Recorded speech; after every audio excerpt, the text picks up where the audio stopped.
ਖਾਲਸਾ ਜੀ। ਚੈਨਲ ਨੂੰ ਸਬਸਕ੍ਰਾਈਬ ਕਰਨ ਤੋਂ ਬਾਅਦ 'ਚ ਆਲ ਨੋਟੀਫਿਕੇਸ਼ਨ ਨੂੰ ਜ਼ਰੂਰ ਔਨ ਕਰੋ ਤਾਂ ਕਿ ਸਾਡੀ ਕਥਾ ਕੀਰਤਨ ਦੀ ਹਰ ਵੀਡੀਓ ਤੁਹਾਡੇ ਤੱਕ ਪਹੁੰਚਦੀ ਰਹੇ ਅਤੇ ਵੀਡੀਓ ਨੂੰ ਲਾਈਕ ਕਰਨਾ ਨਾ ਭੁੱਲਣਾ ਜੀ।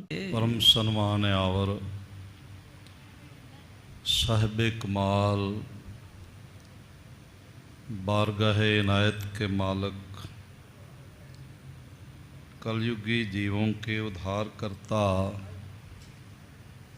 साहिबे सहाबा जोत रूप हर आप महिमा दे मालक तन तन तन गुरु पिता श्री गुरुदेव गुरु ग्रंथ साहिब जी दे महान बरकतमयी इनायतमयी श्री चरण कमलों च विराजमान गुरु प्यारी साध संगत गुरुदेव जी की महान इनायत का सदका साडे सारियां दे सिर ते मेहरमतमयी रखे हथ का सदका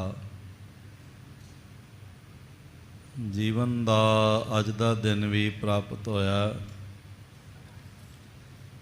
और इस नवे दिन की जो नवे जन्म समान है शाम अजीजुल नवाज गनीमुल खराज पातशाह कादरे हर कार बेकसारा यार साहिब गुरु गोबिंद सिंह महाराज जी दे चरण कमलों की खाक दे नाम करना नसीब होया। गुरु की अथा नवाजत सदका सौदर चौंकी दे कीर्तन रहरास आरती अरदास ते फिर साहिब जी दे पावन हुक्मनामे आपने झोली च पवाए हैं। कुछ समा होर महिमा दे मालक तन तन तन गुरु पिता दल भंजन गुरु सूरमा वड जोधा बहु परोपकारी श्री गुरु हरगोबिंद साहिब महाराज जी दे अमृत जीवन नाल संबंधित गुरु गाथावां राही अमृत जीवन कथड़ियां राही मन गुरु चरनां नाल जुड़ सके। एकाग्रता अदब ते आनंद की दात झोली च पै सके। इसलिए जितने माता भराता हाजरीन हाजरी भर रहे हो पेशतर दोवां हत्थां नूं हिरदे दे सामने जोड़दियां नेत्र बंद करके ऐसा गहराई तो महसूस करिए कि साडा सीस गुरु हरगोबिंद साहिब जी दे श्री चरण कमलों ते टिकिया है ते साहिब जियां ने मेहर भरिया हथ साडे सिर ते रखिया होया। गुरुदेव जी दे शब्द रूपी कदमां नूं गलवकड़ी करदियां चरण चुमदियां होया गुरु की अमृत फतेह द्वारा सांझ बनाइए। वाहिगुरु जी का खालसा वाहिगुरु जी की फतेह। कल तक श्रवण करदियां इतना आपने श्रवण किया कि पार ब्रह्म परमेश्वर ने महान ऋषि माधव नूं ऐसा फरमाया कि आने वाले समय विच असी अपनी खेड वरतावांगे राम रूप हो के कृष्ण रूप हो के 24 अवतार रूप हो के ते फिर संसार दे कल्याण लई गुरु नानक दे घर विच साडा आगमन होवेगा। उसका नाम कोई रखिया जा सकता। जैसे मैं अर्ज करा अपनी सुरत के हिसाब नाल ते सन्मान के हिसाब नाल असी ममता के हिसाब नाल नाम रखते हैं। उदाहरण के तौर पर मैं गुजारिश करा घर च बच्चा होया उसनूं पिता ਆਪਣਾ ਸ਼ੇਰ ਪੁੱਤਰ ਕਹਿੰਦਾ, ਇਹ ਮੇਰਾ ਬੱਬਰ ਸ਼ੇਰ ਹੈ। ਮਾਂ ਮਮਤਾ ਨਾਲ ਭਰਿਆ ਹੋਇਆ ਹਿਰਦਾ ਰੱਖਦੀ ਹੈ, ਉਸ ਨੂੰ ਰਾਜਾ ਬੇਟਾ ਕਹਿੰਦੀ। ਇਸ ਤਰ੍ਹਾਂ ਕੋਈ ਰਿਸ਼ਤੇਦਾਰ ਕਿਸੇ ਹੋਰ ਨਾਮ ਨਾਲ ਬੁਲਾਉਂਦੇ ਨੇ, ਕਾਗਜ਼ਾਂ ਵਿੱਚ ਉਹਦਾ ਨਾਮ ਕੋਈ ਹੋਰ ਆਉਂਦਾ ਹੈ, ਅਤੇ ਘਰ ਵਿੱਚ ਕਾਲਿੰਗ ਨੇਮ ਬੁਲਾਉਣ ਵਾਲਾ ਛੋਟਾ ਨਾਮ ਕੋਈ ਹੋਰ ਆਉਂਦਾ ਹੈ। ਭਾਵੇਂ ਕਈ ਸਾਰੇ ਨਾਮ ਨੇ ਪਰ ਬਾਲਕ ਇੱਕੋ ਹੀ ਹੈ। ਇਸ ਤਰ੍ਹਾਂ ਉਸ ਮਹਾਸ਼ਕਤੀ ਨੂੰ, ਜਿਸ ਤੋਂ ਸਾਰਾ ਬ੍ਰਹਿਮੰਡ ਆ ਰਿਹਾ ਅਤੇ ਮੁੜ ਕੇ ਜਿਸ ਵਿੱਚ ਸਮਾ ਰਿਹਾ, ਉਸ ਦੇ ਅਨੇਕਾਂ ਹੀ ਨਾਮ ਨੇ। ਉਸ ਦੀ ਕਿਰਤ ਨੂੰ ਦੇਖ ਕੇ, ਕੀਰਤਮ ਨਾਮ ਕਥੇ ਤੇਰੇ ਜਿਹਬਾ, ਪਾਰ ਸਤ ਨਾਮ ਤੇਰਾ ਪਰਾ ਪੂਰਬਲਾ। ਇਸ ਲਈ ਕੋਈ ਉਸ ਨੂੰ ਵਿਸ਼ਨੂੰ ਕਹਿੰਦਾ ਹੈ, ਕੋਈ ਉਸ ਨੂੰ ਬ੍ਰਹਮਾ ਕਹਿੰਦਾ ਹੈ, ਕੋਈ ਉਸ ਨੂੰ ਸ਼ਿਵ ਜੀ ਕਹਿੰਦਾ ਹੈ, ਕੋਈ ਉਸ ਨੂੰ ਮਹਾਂਕਾਲ ਕਹਿੰਦਾ ਹੈ। ਪਰ ਉਹ ਸ਼ਕਤੀ ਇੱਕੋ ਹੀ ਹੈ। ਜੈਸੇ ਸੂਰਜ ਦੇ ਵੀ ਵੱਖਰੇ ਵੱਖਰੇ ਨਾਮ ਨੇ, ਕੋਈ ਸੂਰਯ, ਕੋਈ ਸਨ, ਕੋਈ ਆਫਤਾਬ ਕਹਿੰਦਾ ਹੈ, ਪਰ ਨਾਮ ਉਸ ਦਾ ਵੱਖ ਵੱਖ ਹੋਣ ਨਾਲ ਵਸਤੂ ਜਾਂ ਵਿਅਕਤੀ ਵੱਖ ਵੱਖ ਨਹੀਂ ਹੋ ਜਾਂਦਾ, ਉਹ ਇੱਕੋ ਹੀ ਰਹਿੰਦਾ। ਮਾਧਵ ਰਿਸ਼ੀ ਨੂੰ ਜਿਸ ਨੇ ਕਿਹਾ, ਉਹ ਪਰਮਾਤਮਾ ਆਪ ਹੀ ਹੈ। ਵੀ ਇਸ ਤਰ੍ਹਾਂ ਅੱਗੇ ਆਉਣ ਵਾਲੇ ਸਮੇਂ 'ਚ ਵਰਤਾਰਾ ਹੋਵੇਗਾ। ਉਹ ਸਾਰਾ ਭਾਈ ਗੁਰਦਾਸ ਜੀ ਨੇ ਇਹਨਾਂ ਕਾਸ਼ੀ ਦੇ ਬ੍ਰਾਹਮਣਾਂ ਨੂੰ ਸੁਣਾਇਆ, ਜਿਨ੍ਹਾਂ ਕਿਹਾ ਤੁਸੀਂ ਰੁਦਰ ਸ਼ਿਵ ਜੀ ਦੀ ਪੂਜਾ ਕਰੋ। ਬੜੇ ਪ੍ਰੇਮ ਨਾਲ ਆਪ ਜੀ ਨੇ ਇਹ ਸਰਵਣ ਕੀਤਾ। ਇਹ ਅਖਿਆਨ ਸੁਣਿਓ ਕਾਸ਼ੀਸ। ਅਤੇ ਜਦੋਂ ਇਸ ਢੰਗ ਦੇ ਨਾਲ, ਕਾਸ਼ੀਸ ਦਾ ਮਤਲਬ ਹੈ ਕਾਸ਼ੀ ਦੇ ਰਾਜੇ ਨੇ ਜਦ ਇਹ ਸਾਖੀਆਂ ਸੁਣੀਆਂ, ਫਿਰ ਇਸ ਢੰਗ ਨਾਲ ਸੁਣਨ ਤੋਂ ਬਾਅਦ ਕ੍ਰਿਤ ਭਏ ਚਰਨ ਧਰ ਸੀਸ, ਅਤੇ ਬਹੁਤ ਪ੍ਰਸੰਨ ਹੋਏ ਅਤੇ ਭਾਈ ਜੀ ਦੇ ਚਰਨਾਂ 'ਤੇ ਸੀਸ ਰੱਖਿਆ, ਨਮਸਕਾਰਾਂ ਕੀਤੀਆਂ। ਔਰ ਇਸ ਤਰ੍ਹਾਂ ਵੀ ਕਿਹਾ ਕਿ ਧੰਨ ਧੰਨ ਕਹਿ ਭਾਗ ਸਰਾਹਾ, ਕਥਾ ਬਰਨੀ ਗੋਪ ਕਥਾ ਬਰਨੀ ਮੁਨ ਨਾਹਾ। ਇਹ ਜੋ ਕਥਾ ਗੁਪਤ ਸੀ, ਤੁਸੀਂ ਸਾਰੀ ਸੁਣਾ ਦਿੱਤੀ ਹੈ, ਸਾਰਾ ਭੇਦ ਸਾਡੇ 'ਤੇ ਖੋਲ੍ਹਿਆ। ਫਿਰ ਸਾਰੇ ਭਾਈ ਗੁਰਦਾਸ ਜੀ ਦੀ ਜੈ ਜੈਕਾਰ ਕਰਨ ਲੱਗ ਪਏ। ਜੈ ਗੁਰਦਾਸ ਵਿਮਲ ਮਤ ਗਿਆਨੀ। ਵਿਮਲ ਦਾ ਅਰਥ ਹੈ ਨਿਰਮਲ, ਮੈਲ ਤੋਂ ਬਿਨਾਂ ਪਵਿੱਤਰ ਮਤ, ਪਵਿੱਤਰ ਗਿਆਨ ਦੇ ਤੁਸੀਂ ਮਾਲਕ ਹੋ। ਤੁਸੀਂ ਉਸ ਗੁਰੂ ਦੇ ਦਾਸ ਹੋ ਜਿਸ ਦੀ ਸਾਰੇ ਬ੍ਰਹਿਮੰਡ ਵਿੱਚ ਜੈ ਜੈਕਾਰ ਹੈ, ਜਿਸ ਨੂੰ ਤਮਾਮ ਗੈਬੀ ਸ਼ਕਤੀਆਂ ਚਰਨਾਂ 'ਤੇ ਸੀਸ ਰੱਖ ਕੇ ਸਨਮਾਨਦੀਆਂ ਨੇ ਅਤੇ ਜੈ ਜੈਕਾਰ ਕਰਦੇ ਹਨ। ਜੈ ਗੁਰਦਾਸ ਵਿਮਲ ਮਤ ਗਿਆਨੀ। ਤੁਸੀਂ ਉਸ ਗੁਰੂ ਦੇ ਦਾਸ ਹੋ ਜਿਹੜਾ ਮਤ ਨੂੰ ਨਿਰਮਲ ਕਰ ਦਿੰਦਾ ਅਤੇ ਬ੍ਰਹਮ ਗਿਆਨ ਨਾਲ ਭਰ ਦਿੰਦਾ। ਅਬ ਹਮਰੇ ਮਨ ਨਿਸ਼ਚੈ ਠਾਨੀ। ਹੁਣ ਸਾਡਾ ਮਨ ਤੁਹਾਡੇ ਵਿਚਾਰ ਸੁਣ ਕੇ ਮੰਨ ਗਿਆ। ਭਾਈ ਜੀ ਨੇ ਜੋ ਤਤਸਾਰ ਵਿਚਾਰ ਸੀ, ਉਹ ਕਾਸ਼ੀ ਦੇ ਬ੍ਰਾਹਮਣਾਂ ਨਾਲ ਸਾਂਝੀ ਕੀਤੀ, ਰਾਜੇ ਨਾਲ ਸਾਂਝੀ ਕੀਤੀ। ਉਸ ਵੇਲੇ ਦੇ ਕਾਸ਼ੀ ਦਾ ਰਾਜਾ ਗੁਰੂ ਘਰ ਦੀ ਮਹਿਮਾ ਨਾਲ ਪਹਿਲੇ ਹੀ ਜੁੜਿਆ ਹੋਇਆ ਸੀ। ਕਾਸ਼ੀ ਬਹੁਤ ਵੱਡਾ ਬਨਾਰਸ ਮਹਾਰਾਜ ਜੀ ਦੀ ਸਿੱਖੀ ਦਾ ਕੇਂਦਰ ਸੀ। ਗੁਰੂ ਨਾਨਕ ਦੇਵ ਜੀ ਮਹਾਰਾਜ, ਗੁਰੂ ਤੇਗ ਬਹਾਦਰ ਸਾਹਿਬ ਮਹਾਰਾਜ ਜੀ ਦੇ ਇਹਨਾਂ ਪਾਵਨ ਪਵਿੱਤਰ ਚਰਨਾਂ ਦੀ ਸੋਹ ਇਹਨਾਂ ਨਗਰਾਂ ਨੂੰ ਪ੍ਰਾਪਤ ਹੈ।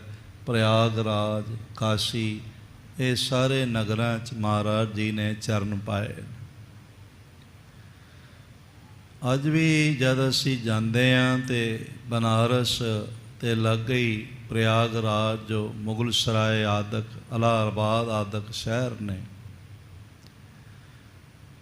संगतां विच बहुत उत्साह बन जाता है, प्रेम सहित मिलन वास्ते पहुँचते ने और गुरु चरनां दा अपना प्यार प्रगट करते हैं। क्योंकि जिथे खूह खुदिया होवे ना उत्थे सदियां तक पानी दिखाई पैंदा है। धरती विच पानी सब जगह हुंदा है, दिखाई खूह वाले थां खूह विच पैंदा है। इस तरह गुरु दा प्रेम सब जगह मौजूद है, पर जिहड़े हिरदे, जिहड़े नगर, जिहड़े थां गुरु तो वरसाए हुंदे ने, उन्हां विचों सदा ही खूह दे जल दी तरह दिखाई पैंदा है, अनुभव आउंदा। खैर मुक्तसर मैं गुजारिश करना चाहुंदा, सारे पासे भाई जी दे वडियाई दे बोल सुनन लग पे, उसे मन में सब दे निष्ठा आ गया। तुमसे संशय गयो हमारा, बिबद बेद बिद कियो उचारा। हे भाई जी, थोड़े कोलों सुन के साडे मन दा शंका नाश हो गया और नाना तरह नाल वेद दी विधि दा तुसी उचार कीता, सानू सरवण कराया। इत्यादक बोल आपने प्रेम सहित सरवण कीते। सब मंदन कर सदन सिधारे,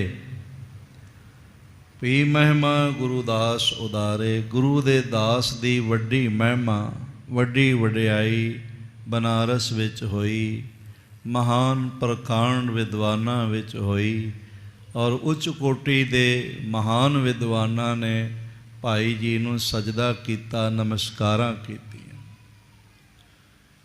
ये वडियाई केवल विद्या करके नहीं है या ज्ञान करके नहीं है, ये वडियाई सतगुरु गुरु हरगोबिंद साहब महाराज जी प्रति भाई जी दे हिरदे दी समर्पणता करके, वड्डे सेवक ने निवाजे हुए ने।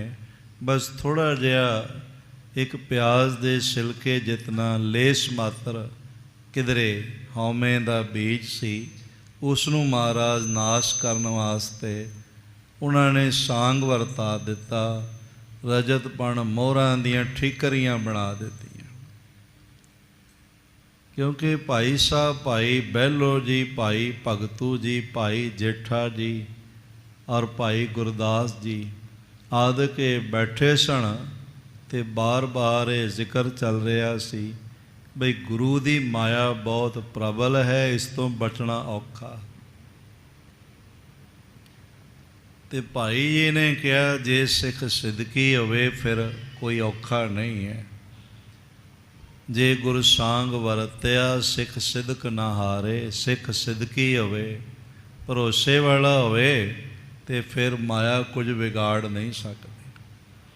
महाराज जियां ने दो चार बारी ये सुनिया बई बाकी गुरु दे भरोसे दी, गुरु दी असीस दी गल करते ने, पर ये अपने सिदक दी गल कर रहे हैं बई सिदक होवे। ठीक है, सिदक चाहिदा है,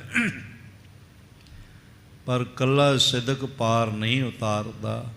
जैसे बहुत सोहनी बेड़ी कीमती कारीगरां ने बनाई होवे, पर जितनी देर मलाह ना होवे बेड़ी पार नहीं करती। इसलिए भावें साडा सिदक भरोसा बहुत होवे, विश्वास बहुत होवे, पर जितनी देर गुरु पातशाह दी मेहर भरिया सिर ते हथ ना होवे, नितनेम ते की करना है, जपजी साहब दियां 5 पौड़ियां भी नहीं होंदी और बंदा निंद्रा तंद्रा विच चला जाता है और सारा दिन बिना जाप तो लंघ जाता है। जे सतगुरु की मेहर नाल, अपने भरोसे नाल या अपनी सिदक दिली नाल या अपनी दृढ़ता नाल पार ब्रह्म परमेश्वर रूप गुरु की माया तो बचया नहीं जा सकता। इसलिए महाराज जी ने खेड वरताया ते आपने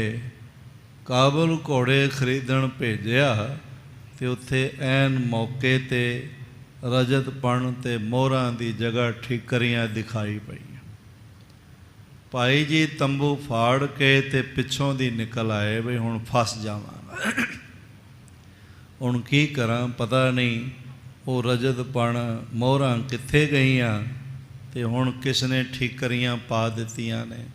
ਬੜੇ ਹੈਰਾਨ ਹੋ ਕੇ ਸਿੱਧੇ ਬਨਾਰਸ ਆ ਗਏ ਸੀ, ਮੁਸ਼ਕਲ ਨਾਲ ਪਹੁੰਚੇ। ਔਰ ਇਸ ਤਰ੍ਹਾਂ ਫਿਰ ਉੱਥੇ ਪਹੁੰਚ ਕੇ ਵੀ ਸਤਿਗੁਰੂ ਜੀ ਦੇ ਘਰ ਦੀ ਵਡਿਆਈ ਪ੍ਰਗਟ ਕਰਦੇ। ਔਰ ਇਸ ਢੰਗ ਦੇ ਨਾਲ ਆਪ ਨੇ ਸਰਵਣ ਕੀਤਾ, ਸਭ ਬੰਧਨ ਕਰ ਸਦਰ ਸੁਧਾਰੇ, ਪੀ ਮਹਿਮਾ ਗੁਰਦਾਸ ਉਦਾਰੇ। ਇੱਕ ਤੋਂ ਨਿਰਭ ਕੋ ਗੁਰ ਬਣ ਗਏ। ਇੱਕ ਤਾਂ ਭਾਈ ਜੀ ਨੇ ਚਰਨਾਮ੍ਰਿਤ ਦਿੱਤਾ ਤੇ ਬਨਾਰਸ ਦਾ ਰਾਜਾ ਵੀ ਮਹਾਰਾਜ ਜੀ ਦਾ ਸਿੱਖ ਬਣ ਗਿਆ। ਭਾਵੇਂ ਆਪ ਉੱਥੋਂ ਆ ਗਏ ਨੇ, ਪਰ ਗੁਰੂ ਨੇ ਚਰਨਾਮ੍ਰਿਤ ਦੇਣ ਦਾ ਹੱਕ ਤਾਂ ਦਿੱਤਾ ਹੋਇਆ ਸੀ। ਗੁਰੂ ਦੀ ਬਾਣੀ ਨਾਲ ਜੋੜਦੇ ਰਹੇ, ਨਾਮ ਨਾਲ ਜੋੜਦੇ ਰਹੇ। ਤੇ ਕਾਸ਼ੀ ਦੇ ਰਾਜੇ ਸਹਿ ਤਮਾਮ ਵਿਦਵਾਨ ਮੰਤਰੀ ਔਰ ਹੋਰ ਅਹੁਦੇਦਾਰ ਤੇ ਵੱਡੀਆਂ ਪਦਵੀਆਂ ਵਾਲੇ, ਉਹ ਸਾਰੇ ਵੀ ਭਾਈ ਜੀ ਦੇ ਦਾਸ ਬਣ ਗਏ। ਹਰ ਨਰ ਕੋ ਗੁਣ ਸਿੱਖਿਆ ਉਦਾਰੇ। ਇਸ ਤਰ੍ਹਾਂ ਦੇ ਨਾਲ ਬਹੁਤ ਸਾਰੇ ਸਿੱਖ ਜਿਹੜੇ ਸਨ ਉਹ ਮਹਾਰਾਜ ਜੀ ਦੀ ਬਾਣੀ ਨਾਲ ਜੁੜੇ। ਅਗਲੀ ਵਿਚਾਰ ਸਰਵਣ ਕਰੀਏ ਪੇਸ਼ਤਰ। ਇੱਕ ਵਾਰੀ ਸਾਰੇ ਆਖੋ ਧੰਨ ਗੁਰੂ ਹਰਗੋਬਿੰਦ ਸਾਹਿਬ ਜੀ ਮਹਾਰਾਜ। ਇੱਕ ਵਾਰੀ ਫਿਰ ਆਖੋ ਜੀ ਧੰਨ ਗੁਰੂ ਹਰਗੋਬਿੰਦ ਸਾਹਿਬ ਜੀ ਮਹਾਰਾਜ। ਸਤਨਾਮ ਸ੍ਰੀ ਵਾਹਿਗੁਰੂ ਸਾਹਿਬ ਜੀ। ਸਰਬਪੁਰੀ ਸਭਪੁਰੀ ਸਰਬਪੁਰੀ ਜਸ ਇਸਕੋ ਕਰੈ। ਸਰਬਪੁਰੀ ਜਸ ਇਸਕੋ ਕਰੈ। ਸਾਰਾ ਨਗਰ ਹੀ ਭਾਈ ਗੁਰਦਾਸ ਜੀ ਦਾ ਜਸ ਕਰਦਾ ਹੈ ਵੀ ਐਸਾ ਵਿਦਵਾਨ ਆਏ ਨੇ, ਐਸੇ ਮਹਾਂਪੁਰਖ ਆਏ ਨੇ ਜੋ ਨਾਮ ਤੋਂ ਬਿਨਾਂ ਤੇ ਗੁਰੂ ਦੀ ਵਡਿਆਈ ਤੋਂ ਬਿਨਾਂ ਹੋਰ ਕੋਈ ਜ਼ਿਕਰ ਹੀ ਨਹੀਂ ਕਰਦੇ। ਬੰਦੈ ਚਰਨ ਅਗਰ ਨਰ ਤਰੈ। ਔਰ ਇਸ ਤਰ੍ਹਾਂ ਦੇ ਨਾਲ ਸਾਰੇ ਮਨੁੱਖ ਭਾਈ ਜੀ ਦੇ ਸਾਹਮਣੇ ਚਰਨਾਂ ਤੇ ਨਮਸਕਾਰ ਕਰਦੇ ਨੇ ਤੇ ਹੱਥ ਜੋੜ ਕੇ ਬੰਦਨਾ ਕਰਦੇ ਨੇ, ਚਰਨਾਂ ਤੇ ਪੈ ਜਾਂਦੇ ਹਨ।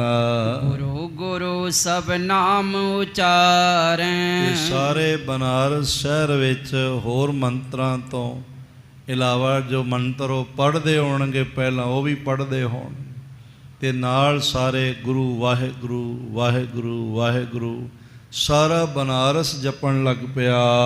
ਮਨ ਭਾਵਤ ਤਰ ਭੇਟ ਅਗਾਰੈ। ਤੇ ਬਹੁਤ ਸਾਰੀਆਂ ਚੰਗੀਆਂ ਭੇਟਾਵਾਂ ਜੋ ਮਨ ਨੂੰ ਚੰਗੀਆਂ ਲੱਗਦੀਆਂ, ਦਿਲਕਸ਼ ਹੁੰਦੀਆਂ ਨੇ, ਉਹ ਭਾਈ ਜੀ ਨੂੰ ਅਰਪਣ ਕਰਦੇ ਹਨ। ਸਭ ਵਿਦ ਸੇਵਾ ਨਿਰਪ ਕਰਵਾਵੈ। ਕਾਸ਼ੀ ਦਾ ਰਾਜਾ ਹਰ ਤਰ੍ਹਾਂ ਨਾਲ ਭਾਈ ਗੁਰਦਾਸ ਜੀ ਦੀ ਸੇਵਾ ਵਿੱਚ ਉਸਨੇ ਕੁਝ ਆਪਣੇ ਸੇਵਕ ਲਾ ਦਿੱਤੇ ਹੋਣਗੇ ਜੋ ਆਲ ਦਾ ਟਾਈਮ ਉਹਨਾਂ ਦੇ ਨਾਲ ਸੇਵਾ ਵਿੱਚ ਰਹਿੰਦੇ ਹਨ। ਗੁਰੂ ਸ਼ਬਦ ਕੋ ਅਰਥ ਸੁਣਾਵੈ। ਤੇ ਭਾਈ ਸਾਹਿਬ ਜਿਹੜੇ ਨੇ ਸਤਿਗੁਰੂ ਜੀ ਦੀ ਬਾਣੀ ਦੇ ਅਰਥ ਸੁਣਾਉਂਦੇ ਨੇ। ਬਈ ਮਹਾਰਾਜ ਜੀ ਨੇ ਇਸ ਸ਼ਬਦ ਵਿੱਚ ਇਹ ਸੰਦੇਸ਼ ਦਿੱਤਾ ਹੈ, ਇਸ ਸ਼ਬਦ ਵਿੱਚ ਇਹ ਵਿਚਾਰ ਹੈ, ਇਹ ਸ਼ਬਦ ਵਿੱਚ ਇਹ ਉਪਦੇਸ਼ ਹੈ। ਇਸ ਤਰ੍ਹਾਂ ਖੁਲਾਸਾ ਕਰਕੇ ਸੁਣਾਉਂਦੇ ਹਨ। ਮਹਿਮਾ ਪਈ ਮਹਾ ਤੇ ਮਹਾ। ਤੇ ਦਿਨ ਪ੍ਰਤੀ ਦਿਨ ਉਹਨਾਂ ਦੀ ਮਹਿਮਾ ਵੱਧਦੀ ਗਈ। ਇੱਕ ਵੀ ਉਹਨਾਂ ਦਾ ਨਿੰਦਕ ਦਿਖਾਈ ਨਹੀਂ ਪੈਂਦਾ। ਸਭ ਪਾਸੇ ਵਡਿਆਈ ਭਾਈ ਜੀ ਦੀ, ਗੁਰੂ ਦੀ ਮਿਹਰ ਸਦਕਾ, ਸ਼ਬਦ ਦੀ ਵਿਆਖਿਆ ਸਦਕਾ ਬਣ ਗਈ। ਤਉ ਗੁਰੂ ਦਿਸ ਤੇ ਦੁਖ ਲਹਾ। ਭਾਵੇਂ ਉਹਨਾਂ ਦੀ ਮਹਿਮਾ ਬੜੀ ਹੈ, ਵਡਿਆਈ ਬੜੀ ਹੈ, ਮਾਣ ਸਨਮਾਨ ਬਹੁਤ ਹੈ, ਪਰ ਫਿਰ ਵੀ ਸਤਿਗੁਰੂ ਜੀ ਦੇ ਕੋਲੋਂ ਆ ਗਏ ਹਨ ਤੇ ਹੁਣ ਦਰਸ਼ਨ ਨਹੀਂ ਹੋ ਰਹੇ ਤੇ ਬਹੁਤ ਮਨ ਤਕਲੀਫ ਵਿੱਚ ਹੈ, ਬਿਰਹੋ ਵਿੱਚ ਹੈ। ਵਿਦਿਓ ਚਿਰ ਦਰਸ਼ਨ ਤੇ ਹੀਨ। ਬੜਾ ਸਮਾਂ ਲੰਘ ਗਿਆ, ਭਾਈ ਜੀ ਨੂੰ ਮਹਾਰਾਜ ਜੀ ਦਾ ਦਰਸ਼ਨ ਨਹੀਂ ਪ੍ਰਾਪਤ ਹੋਇਆ। ਤਰਫਤ ਚਿਤ ਜਿਮ ਜਲ ਬਿਨ ਮੀਨ। ਭਾਵੇਂ ਸਾਰਾ ਦਿਨ ਲੋਕਾਂ ਨਾਲ ਮਹਾਰਾਜ ਜੀ ਦਾ ਜਸ ਕਰਦੇ, ਰਾਜ ਘਰਾਨਾ ਵੀ ਸੇਵਾ ਵਿੱਚ ਉਪਸਥਿਤ ਰਹਿੰਦਾ ਹੈ। ਬਨਾਰਸ ਦੇ ਬਹੁਤ ਸਾਰੇ ਧਨਾੜ ਸਿੱਖ ਵੰਨ ਸਵੰਨੀਆਂ ਵਸਤੂਆਂ ਲਿਆ ਕੇ ਭੇਟ ਕਰਦੇ ਨੇ, ਪਰ ਜਦੋਂ ਥੋੜ੍ਹਾ ਜਿਹਾ ਇਕਾਂਤ ਬਣਦਾ ਹੈ, ਇਕੱਲੇ ਹੁੰਦੇ ਨੇ, ਉਸੇ ਵੇਲੇ ਮਛਲੀ ਦੀ ਤਰ੍ਹਾਂ ਤੜਪਣ ਲੱਗ ਪੈਂਦੇ ਨੇ। ਜਿਵੇਂ ਪਾਣੀ ਜਲ ਬਿਨ ਹੈ ਮਰਤਾ, ਤਿਉਂ ਸਿੱਖ ਗੁਰ ਬਿਨ ਮਰ ਜਾਈ। ਐਸੀ ਅਵਸਥਾ ਬਣ ਜਾਂਦੀ ਹੈ, ਹਿਰਦਾ ਬੇਬਲ ਹੋ ਜਾਂਦਾ ਹੈ। ਸੁਖਦ ਵਸਤੂ ਬਹੁ ਮੋਲੀ ਆਵੈ। ਔਰ ਇਸ ਤਰ੍ਹਾਂ ਸੁਖ ਦੇਣ ਵਾਲੀਆਂ ਬਹੁਤ ਸਾਰੀਆਂ ਵਸਤੂਆਂ ਕੀਮਤੀ ਉਹਨਾਂ ਦੇ ਕੋਲ ਆਉਂਦੀਆਂ ਹਨ। ਮੈਂ ਅਰਜ਼ ਕਰਾਂ, ਜੈਸੇ ਅਸੀਂ ਦੇਖਿਆ ਕੀਮਤੀ ਚੀਜ਼ਾਂ ਵੀ ਹੁੰਦੀਆਂ ਨੇ ਅਤੇ ਉਹੀ ਕੰਮ ਕਰਨ ਵਾਲੀਆਂ ਥੋੜ੍ਹੇ ਸਸਤੀਆਂ ਚੀਜ਼ਾਂ ਵੀ ਹੁੰਦੀਆਂ। ਜੈਸੇ ਕਿਸੇ ਮਨੁੱਖ ਨੇ, ਮੈਂ ਅਰਜ਼ ਕਰਾਂ, ਪੱਖਾ ਹੀ ਲੈਣਾ ਹੋਵੇ, ਗਰਮੀ ਲੱਗੀ, ਹਵਾ ਚਾਹੀਦੀ ਹੈ ਅਤੇ ਹੋਰ ਕੁਝ ਕੋਲ ਨਹੀਂ, ਅਤੇ ਮਨੁੱਖ ਪੱਲਾ ਹੀ ਝੱਲਣ ਲੱਗ ਪੈਂਦਾ, ਉਹਦੇ ਨਾਲ ਹਵਾ ਮਿਲ ਜਾਂਦੀ। ਪਰ ਕਈ ਮਨੁੱਖ ਬਹੁਤ ਕੀਮਤੀ ਸੋਹਣੇ ਦਿਖਣ ਵਾਲੇ ਪੰਖੇ ਲਿਆ ਕੇ ਲਗਾਉਂਦੇ ਨੇ, ਏਅਰ ਕੰਡੀਸ਼ਨਰ ਲਗਾਉਂਦੇ। ਉਹ ਕੰਮ ਤਾਂ ਹਵਾ ਦਾ ਹੀ ਕਰਦੇ ਨੇ, ਪਰ ਦੇਖਣ ਨੂੰ ਸੋਹਣੇ ਲੱਗਦੇ ਨੇ, ਸੁਖਦਾਈ ਹੁੰਦੇ। ਇਸ ਤਰ੍ਹਾਂ ਕੀਮਤੀ ਕੀਮਤੀ ਬਸਤਰ, ਕੀਮਤੀ ਕੀਮਤੀ ਪਦਾਰਥ ਔਰ ਕੀਮਤੀ ਕੀਮਤੀ ਹੋਰ ਵਸਤੂਆਂ ਵਰਤੋਂ ਵਿਵਹਾਰ ਦੀਆਂ ਸੰਗਤਾਂ ਭਾਈ ਜੀ ਨੂੰ ਲਿਆ ਕੇ ਅਰਪਣ ਕਰਦੀਆਂ ਹਨ। ਗੁਰੂ ਬਿਰਹਿ ਕੈ ਨਰੂਰ ਭਾਵੈ। ਭਾਵੇਂ ਬਹੁਤ ਸਾਰੀਆਂ ਕੀਮਤੀ ਵਸਤੂਆਂ, ਛਕਣ ਦੇ ਪਦਾਰਥ, ਪਹਿਨਣ ਦੇ ਬਸਤਰ ਆਦਿਕ ਉਹਨਾਂ ਦੇ ਕੋਲ ਮੌਜੂਦ ਨੇ, ਪਰ ਗੁਰੂ ਹਰਗੋਬਿੰਦ ਸਾਹਿਬ ਜੀ ਦਾ ਦਰਸ਼ਨ ਨਹੀਂ ਹੋ ਰਿਹਾ। ਇਸ ਲਈ ਉਹ ਵਸਤੂਆਂ ਕੋਈ ਮਾਨੇ ਨਹੀਂ ਰੱਖਦੀਆਂ ਹਨ। ਜਿਮ ਚਾਤ੍ਰਿਕ ਇੱਕ ਬੂੰਦ ਚਾਹੰਤਾ। ਜਿਵੇਂ ਪਿਆਸਾ ਬਵੀਹਾ ਇੱਕ ਬੂੰਦ ਦੀ ਮੰਗ ਕਰਦਾ, ਏਕ ਬੂੰਦ ਜਲ ਕਾਰਣੇ ਚਾਤ੍ਰਿਕ ਦੁੱਖ ਪਾਵੈ। ਉਹ ਇੱਕ ਸਵਾਂਤੀ ਬੂੰਦ ਦੀ ਮੰਗ ਕਰਦਾ ਹੈ। ਆਦ ਸਿੰਧ ਨਦ ਨੀਰ ਪਤਜੰਤਾ। ਭਾਵੇਂ ਉਹਦੇ ਕੋਲ ਦਰਿਆ ਹੋਵੇ, ਨਦੀਆਂ ਹੋਣ, ਜਿਤਨਾ ਮਰਜੀ ਵਿਸ਼ਾਲ ਜਲਾਗਰ ਜਲਾਸ਼य ਹੋਵੇ, ਉਸ ਵੱਲ ਉਹ ਨਹੀਂ ਦੇਖਦਾ, ਕਿਉਂਕਿ ਉਹਦੀ ਪਿਆਸ ਉਸ ਸਵਾਂਤੀ ਨਕਸ਼ਤਰ ਵਿੱਚ ਵਰਸਣ ਵਾਲੀਆਂ ਬੂੰਦਾਂ ਨਾਲ ਹੀ ਬੁਝਦੀ ਹੈ। ਜਥਾ ਕੰਤ ਕੋ ਗ੍ਰਹਿ ਕਰ ਤਰਨੀ। ਜਿਸ ਤਰ੍ਹਾਂ ਦੇ ਨਾਲ ਆਪਣੀ ਪਤੀ ਵਾਸਤੇ ਪਤੀ ਵਰਤਾ ਇਸਤਰੀ ਤੜਪਦੀ ਹੈ ਨਾ, ਉਸ ਨੂੰ ਹੋਰ ਕੁਝ ਚੰਗਾ ਨਹੀਂ ਲੱਗਦਾ। ਦੁਖਦ ਹੋਤ ਜੇ ਸੁਖ ਦਾ ਵਰਨੀ। ਔਰ ਇਸ ਤਰ੍ਹਾਂ ਦੇ ਨਾਲ ਜਿਹੜੀਆਂ ਚੀਜ਼ਾਂ ਸੁਖਦਾਇਕ ਵਰਣਨ ਕੀਤੀਆਂ ਨੇ, ਚੰਗੀਆਂ ਸਵਾਰੀਆਂ, ਚੰਗੇ ਆਉਣ ਜਾਣ ਦੇ ਸਾਧਨ, ਚੰਗੇ ਮਹਿਲਾਂ ਵਰਗੇ ਮਕਾਨ, ਚੰਗੇ ਪਦਾਰਥ, ਬਸਤਰ, ਹੋਰ ਜਿਹੜੀਆਂ ਸੁਖਦਾਇਕ ਚੀਜ਼ਾਂ ਹਨ, ਉਹ ਪਤੀ ਵਰਤੀ ਨੂੰ, ਪਤਾ ਪਤਨੀ ਨੂੰ ਪਤੀ ਦਾ ਦੀਦਾਰ ਨਾ ਹੋਵੇ, ਉਹ ਸਭ ਕੁਝ ਬੇਮਹਿਨੇ ਹੋ ਜਾਂਦੀਆਂ ਹਨ। ਨੀਰ ਨੈਣ ਚਿਤ ਚੈਨ ਨ ਕੈਸੇ। ਭਾਵੇਂ ਸਾਰਾ ਦਿਨ ਉਹਨਾਂ ਕੋਲ ਰੌਣਕਾਂ ਲੱਗੀਆਂ ਰਹਿੰਦੀਆਂ, ਢੇਰ ਰਾਤ ਗਿਆ ਤੱਕ ਵੀ ਸੇਵਕ ਸੰਗਤਾਂ ਬੈਠੀਆਂ ਰਹਿੰਦੀਆਂ, ਭਾਈ ਜੀ ਗੁਰੂ ਦਾ ਜਸ ਸੁਣਾਉਂਦੇ ਨੇ, ਪਰ ਫਿਰ ਜਦ ਇਕੱਲੇ ਹੋ ਜਾਂਦੇ ਨੇ, ਫਿਰ ਨੇਤਰਾਂ ਵਿੱਚੋਂ ਹੰਝੂ ਡਿੱਗਣ ਲੱਗ ਪੈਂਦੇ ਨੇ, ਔਰ ਜ਼ਰਾ ਚੈਨ ਨਹੀਂ ਪੈਂਦਾ। ਦਰਬ ਕਿਰਪੰਤੇ ਬਿਨ ਸਤ ਜੈਸੇ। ਇਸ ਤਰ੍ਹਾਂ ਮਨ ਦੀ ਹਾਲਤ ਹੈ ਵੀ ਜਿਵੇਂ ਬੜੀ ਕੰਜੂਸੀ ਨਾਲ, ਕਿਰਪਨਤਾ ਨਾਲ ਕਿਸੇ ਨੇ ਸਾਰੀ ਉਮਰ ਧਨ ਜੋੜਿਆ ਹੋਵੇ, ਪਰ ਉਹ ਕੋਈ ਚੁਰਾ ਲਏ ਇੱਕ ਪਲ ਵਿੱਚ, ਤੇ ਜਿਸ ਤਰ੍ਹਾਂ ਉਹ ਤੜਪਦਾ ਹੈ। ਦੁਰਿਓ ਲਹਿ ਸੰਕਟ ਉਰੇ ਭਾਰੇ। ਅੰਦਰ ਇੱਧਰ ਫਿਰਦੇ ਤੁਰਦੇ ਹਨ, ਲੁਕ ਜਾਂਦੇ ਹਨ ਭਾਵੇਂ, ਪਰ ਬਹੁਤ ਸੰਕਟ ਬਣਿਆ ਹੋਇਆ ਹੈ। ਤਬ ਮਨ ਕਰ ਸਤਿਗੁਰੂ ਚਿਤਾਰੇ। ਫਿਰ ਹੋਰ ਕੁਝ ਦਿਖਾਈ ਨਹੀਂ ਪੈਂਦਾ, ਮਨ ਕਰਕੇ ਗੁਰੂ ਹਰਗੋਬਿੰਦ ਸਾਹਿਬ ਜੀ ਨੂੰ ਆਵਾਜ਼ਾਂ ਮਾਰਦੇ, ਪੁਕਾਰਦੇ। ਸਾਧ ਸੰਗਤ ਤੇ ਪੁਕਾਰਨਾ ਬੜਾ ਜ਼ਰੂਰੀ। ਰਾਤ ਦਿਨਸ ਕੇ ਕੂਕਣੇ ਕਬੂ ਕੇ ਸੁਨੇ ਪੁਕਾਰ। ਕੇਸੋ ਕੇਸੋ ਕੂਕੀਏ ਨਾ ਸੋਈਏ ਆਸਾਰ। ਕਬੀਰ ਜੀ ਦੇ ਬਚਨ ਹਨ। ਬਬੀਹਾ ਅੰਮ੍ਰਿਤ ਵੇਲੇ ਬੋਲਿਆ ਤਾਂ ਦਰ ਸੁਣੀ ਪੁਕਾਰ। ਜਦੋਂ ਕੋਈ ਪੁਕਾਰਦਾ ਹੈ, ਕਬੀਰ ਜੀ ਕਹਿੰਦੇ ਨੇ ਮੇਰੇ ਵੱਸ ਦੀ ਗੱਲ ਨਹੀਂ ਹੈ, ਮੈਂ ਮਨ ਤੋਂ ਪਰੇਸ਼ਾਨ। ਹਰ ਕੇ ਲੋਗਾ ਮੋਕੋ ਨੀਤ ਦਸੈ ਪਟਵਾਰੀ। ਉੱਪਰ ਭੁਜਾ ਕਰ ਗੁਰ ਪੈ ਪੁਕਾਰਿਆ ਤਿਨਹੁ ਲਿਆ ਉਬਾਰੀ।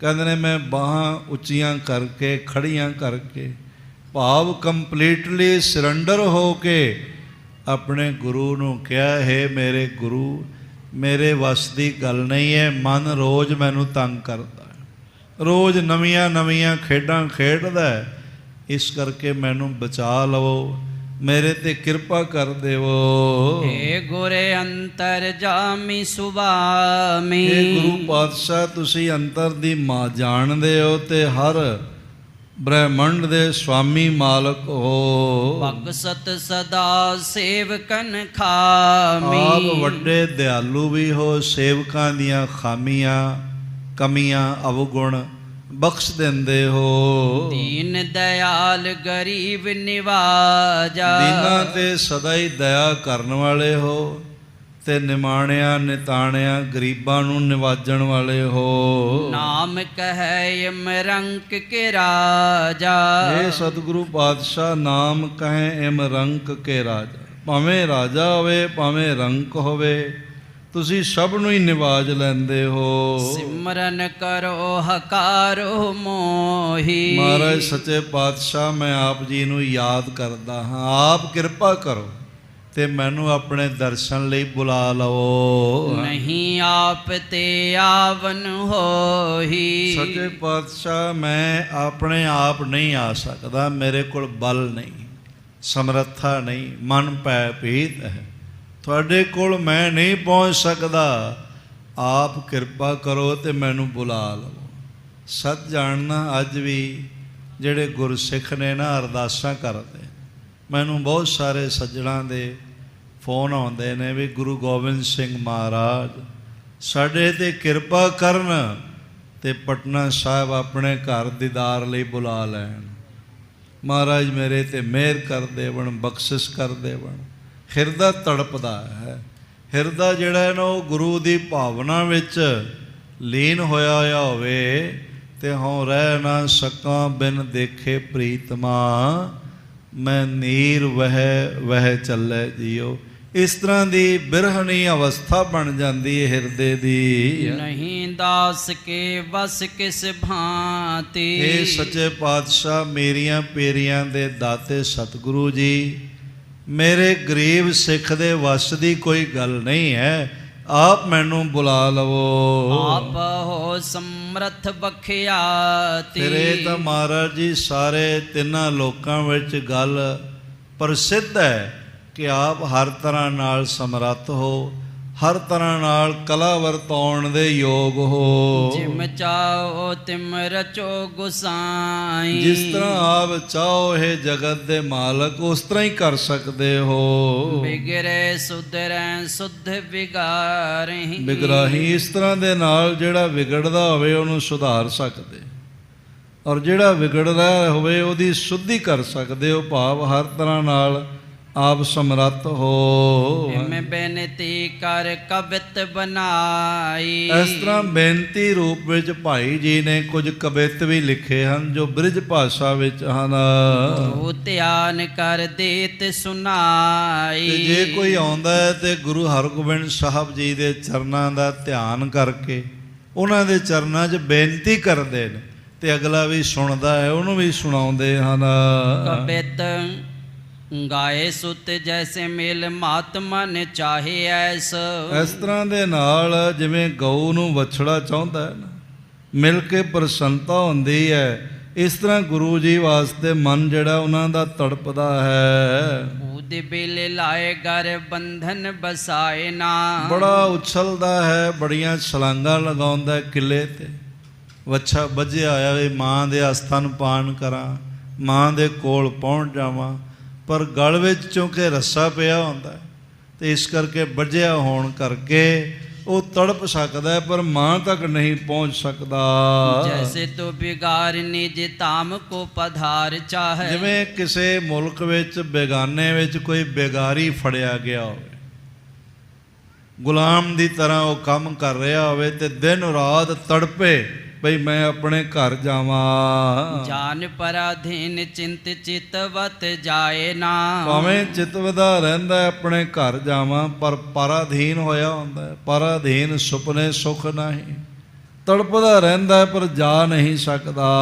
ਜੈਸੇ ਬਿਰਹਨੀ ਪਤ ਸੰਗ ਕੀ ਸਨੇਹ ਚਾਹੈ, ਜਿਵੇਂ ਪਤੀ ਵਰਤਾ ਇਸਤਰੀ ਬਿਰਹੇ ਰੂਪ ਹਿਰਦਾ ਬਿਰਹੇ ਨਾਲ ਭਰਿਆ ਹੋਵੇ ਤੇ ਪਤੀ ਦਾ ਦੀਦਾਰ ਚਾਹੁੰਦੀ ਹੋਵੇ। ਦੇਖ ਕੋਲੇ ਅੰਕ ਲਾਜ ਸੰਗਮ ਸੋ ਪਾਰ ਨਾ, ਪਰ ਇਸ ਤਰ੍ਹਾਂ ਉਹ ਮਨ ਮਾਰ ਕੇ ਰਹਿ ਜਾਂਦੀ ਹੈ। ਕੁਲ ਦੀ ਲਾਜ, ਪਰਿਵਾਰ ਦੀ ਲਾਜ ਉਹਦੇ ਸਾਹਮਣੇ ਰਹਿ ਜਾਂਦੀ ਤੇ ਆਪਣੇ ਪਤੀ ਤੱਕ ਨਹੀਂ ਪਹੁੰਚ ਸਕਦੀ ਜੇ ਪਰਦੇਸ ਹੋਵੇ। ਤੈਸ ਹੋ ਸਰਨ ਗੁਰ ਚਰਨਨ ਚਾਹੇ ਸਦਾ। हे ਗੁਰੂ ਪਾਤਸ਼ਾਹ, ਇਸੇ ਤਰ੍ਹਾਂ ਮੈਂ ਆਪ ਜੀ ਦਾ ਸੇਵਕ ਹਾਂ। ਚਰਨ ਕਮਲ ਦੀ ਆਸ ਮਨ ਵਿੱਚ ਹੈ ਤੇ ਚਰਨ ਕਮਲਾਂ ਦੀ ਚਾਹ ਬਣੀ ਹੋਈ ਹੈ। ਆਇਸ ਵਿਦੇਸ਼ ਵਸ ਅਤਿ ਬਿਲ ਲਾਏ ਨਾ, ਪਰ ਲੱਗਦਾ ਮੈਨੂੰ ਆਗਿਆ ਵਿਦੇਸ਼ ਵਸਣ ਦੀ ਬਣੀ ਹੋਈ ਹੈ। ਇਸ ਲਈ ਮੇਰੇ ਵੱਸ ਦੀ ਗੱਲ ਨਹੀਂ ਹੈ ਕਿ ਮੈਂ ਆ ਸਕਾਂ। ਸਵਈਆ ਮੀਨ ਸਦਾ ਜਿਮ ਵਿਦੇਸਨ ਬਸ। ਜਿਸ ਤਰ੍ਹਾਂ ਦੇ ਨਾਲ ਮੀਨ ਸਦਾ ਜਿਮ ਚਾਹਤ ਨੀਰ ਕੋ, ਜਿਵੇਂ ਮਛਲੀ ਸਦਾ ਹੀ ਪਾਣੀ ਵਾਸਤੇ ਤੜਪਦੀ ਹੈ। ਚਾਤਰਕ ਬੂੰਦ ਸਦਾ ਮਨ ਚਾਹੈ, ਜਿਸ ਤਰ੍ਹਾਂ ਚਾਤਰਕ ਸਵਾਂਤੀ ਬੂੰਦ ਲਈ ਤੜਪਦਾ ਹੈ, ਚਾਹ ਰੱਖਦਾ ਹੈ। ਨੀਰਜ ਚਾਹੇ ਸਦਾ ਰਵ ਕੀ ਪੁਨ। ਨੀਰਜ ਕਹਿੰਦੇ ਨੇ ਕਮਲ ਨੂੰ, ਨੀਰ ਦਾ ਜੰਮਿਆ ਹੋਇਆ, ਪਾਣੀ ਚੋਂ ਪੈਦਾ ਹੋਇਆ। ਉਹ ਸਦਾ ਸੂਰਜ ਦੀ ਚਾਹ ਰੱਖਦਾ ਹੈ, ਕਿਉਂਕਿ ਜਿਤਨੀ ਦੇਰ ਸੂਰਜ ਦੀ ਰੌਸ਼ਨੀ ਰਹਿੰਦੀ ਉਹ ਖਿਲਿਆ ਰਹਿੰਦਾ, ਉਸ ਤੋਂ ਬਾਅਦ ਮੁਰਝਾ ਜਾਂਦਾ ਹੈ। ਔ ਨਲਨੀ ਸਸ ਦੇਖ ਉਮਾ ਹੈ। ਇਸੇ ਤਰ੍ਹਾਂ ਜਿਹੜੀਆਂ ਕਵੀਆਂ ਨੇ ਉਹ ਰਾਤ ਨੂੰ ਚੰਦਰਮਾ ਦੇਖ ਕੇ ਪ੍ਰਸੰਨ ਹੁੰਦੀਆਂ ਨੇ, ਖਿਲਦੀਆਂ ਹਨ। ਅਗਰਜ ਤਾੜਤ ਹੈ ਸਭ ਹੀ। ਬਿਲਕੁਲ ਜਿਵੇਂ ਵੱਡਾ ਭਰਾ ਛੋਟਿਆਂ ਨੂੰ ਤਾੜਦਾ ਰਹਿੰਦਾ, ਡਾਂਟਦਾ ਰਹਿੰਦਾ ਹੈ, ਮਨ ਵਿੱਚ ਉਹਦੇ ਪਰ ਪ੍ਰੇਮ ਫਿਰ ਵੀ ਹੁੰਦਾ ਹੈ। ਬਹੁ ਪ੍ਰੀਤ ਨ ਤਿਆਗ ਸਦਾ ਰੁਚਿਆ ਹੈ। ਪਰ ਬਾਵਜੂਦ ਇਸ ਦੇ ਭਾਵੇਂ ਵੱਡਾ ਭਰਾ, ਵੱਡਾ ਬਜ਼ੁਰਗ ਪਰਿਵਾਰ ਦਾ ਬੱਚਿਆਂ ਨੂੰ ਕਿਸੇ ਗਲਤੀ ਤੋਂ ਤਾੜਨਾ ਕਰਦਾ ਹੈ, ਨਾਰਾਜ਼ ਹੁੰਦਾ ਹੈ, ਪਰ ਇਹਦਾ ਇਹ ਮਤਲਬ ਨਹੀਂ ਕਿ ਉਹ ਅੰਦਰੋਂ ਪ੍ਰੇਮ ਨਹੀਂ ਕਰਦਾ। ਇਸ ਲਈ ਹੈ ਮੇਰੇ ਪਾਤਸ਼ਾਹ, ਭਾਵੇਂ ਮੈਂ ਆਪ ਜੀ ਦਾ ਗੁਨਾਹਗਾਰ ਹਾਂ, ਤੁਸੀਂ ਮੈਨੂੰ ਨਾਰਾਜ਼ ਵੀ ਹੋਵੋ, ਪਰ ਮੈਨੂੰ ਪਤਾ ਹੈ ਫਿਰ ਵੀ ਆਪ ਮੇਰੇ ਵਰਗਿਆਂ ਨੂੰ ਗਲ ਨਾਲ ਲਾਉਂਦੇ ਹੋ, ਨਿਵਾਜ਼ਦੇ ਹੋ। ਤੁਹਾਡਾ ਪਿਆਰ ਮਹਾਨ ਹੈ ਸਾਡੇ ਪ੍ਰਤੀ। ਐਸੇ ਪ੍ਰਭੂ ਮਮ ਪ੍ਰੀਤ ਹਿਰਦੈ। ਇਸ ਤਰ੍ਹਾਂ ਹੀ ਹੈ ਪਾਤਸ਼ਾਹ, ਮੇਰੇ ਹਿਰਦੇ ਵਿੱਚ ਆਪ ਜੀ ਦੀ ਪ੍ਰੀਤ ਹੈ, ਤੜਪ ਹੈ। ਤੁਮ ਤਾੜਤ ਹੋ ਜਨ ਪ੍ਰੀਤ ਬਧਾ ਹੈ। ਮਹਾਰਾਜ ਸੱਚੇ ਪਾਤਸ਼ਾਹ, ਇਹ ਜਿਹੜੀ ਦੂਰੀ ਹੈ ਨਾ ਬਣੀ ਹੋਈ ਹੈ ਤਾੜਨਾ ਵਰਗੀ, ਤੇ ਜਿੰਨੀ ਦੂਰੀ ਓਨੀ ਪ੍ਰੀਤ ਹੋਰ ਵੱਧਦੀ ਜਾ ਰਹੀ ਹੈ। ਛੋ ਪਈ ਇਤਿਆਦਿਕ ਬਣਾਏ ਕਰ ਬਾਣੀ। ਇਸ ਤਰ੍ਹਾਂ ਹੋਰ ਵੀ ਕਵਿਤ ਸਵਈਏ ਲਿਖ ਕੇ ਉਨਹਿ ਸੁਨਾਵੈ ਬਨ ਗੁਣ ਧਿਆਨੀ। ਫਿਰ ਉਹ ਸਾਰੇ ਆਪਣੇ ਹਿਰਦੇ ਦੀ ਵੇਦਨਾ ਨੂੰ ਨਾ ਸਵਈਆਂ ਕਵਿਤਾਂ ਵਿੱਚ ਲਿਖ ਕੇ ਤੇ ਪੜ੍ਹਦੇ ਰਹਿੰਦੇ ਨੇ, ਤੇ ਜੇ ਕੋਈ ਆਵੇ ਉਹਨੂੰ ਵੀ ਸੁਣਾਉਂਦੇ ਹਨ। ਭੁੱਲ ਪਰਿਓ ਮੈਂ ਆਏ ਵਿਦੇਸਾ। ਬਹੁਤ ਵੱਡੀ ਭੁੱਲ ਹੋ ਗਈ ਮਹਾਰਾਜ, ਮੈਂ ਜਿਹੜਾ ਇਤਨੇ ਦੂਰ ਦਰਾਜ਼ ਵਿਦੇਸ਼ ਵਿੱਚ ਆ ਗਿਆ ਹਾਂ। ਚਰਨ ਕਮਲ ਚਿਤ ਚਾਹੇ ਅਸੇਸਾ। ਮਹਾਰਾਜ ਸੱਚੇ ਪਾਤਸ਼ਾਹ, ਮੇਰਾ ਹਿਰਦਾ ਬਹੁ ਕਰਕੇ ਆਪ ਜੀ ਦੇ ਚਰਨ ਕਮਲਾਂ ਨਾਲ ਜੁੜਿਆ ਹੋਇਆ, ਦਰਸ਼ਨ ਚਾਹੁੰਦਾ ਹੈ। ਉਹ ਕਿਰਪਾ ਨਿਜ ਦਰਸ ਦਿਖਾਵੋ। ਮੇਰੇ ਤੇ ਮਿਹਰ ਕਰੋ, ਬਖਸ਼ਿਸ਼ ਕਰੋ, ਆਪਣਾ ਦੀਦਾਰ ਬਖਸ਼ੋ। ਤੁਹਾਡੇ ਦੀਦਾਰ ਬਿਨਾ ਮੈਂ ਰਹਿ ਨਹੀਂ ਸਕਦਾ। ਸੋ ਮੋਹਿ ਜੇ ਅਵਗਨ ਪਾਵੋ। ਤੇ ਸੱਚੇ ਪਾਤਸ਼ਾਹ, ਜੋ ਮੇਰੇ ਹਿਰਦੇ ਵਿੱਚ ਅਵਗੁਣ ਆਪ ਜੀ ਨੂੰ ਦਿਖਾਈ ਪੈ ਰਹੇ, ਉਹ ਬਖਸ਼ ਦੇਵੋ। ਉਹਨਾਂ ਅਵਗੁਣਾਂ ਤੋਂ ਮੈਂ ਬਚ ਵੀ ਨਹੀਂ ਸਕਦਾ।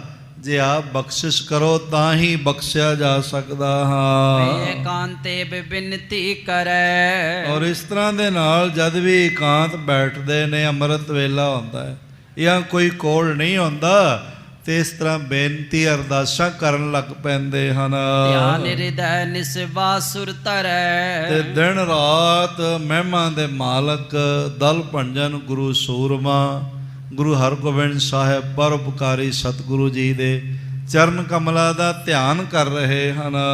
ਸਤਿਗੁਰ ਨੂੰ ਤਿਸ ਕੀ ਜਾਣੀ। ਇਸ ਪਾਸੇ ਮਹਿਮਾ ਦੇ ਮਾਲਕ ਧੰਨ ਧੰਨ ਧੰਨ ਗੁਰੂ ਪਿਤਾ ਗੁਰੂ ਹਰਗੋਬਿੰਦ ਸਾਹਿਬ ਜੀ ਦੇ ਹਿਰਦੇ ਵਿੱਚ ਤਾਰਾਂ ਖੜਕ ਗਈਆਂ।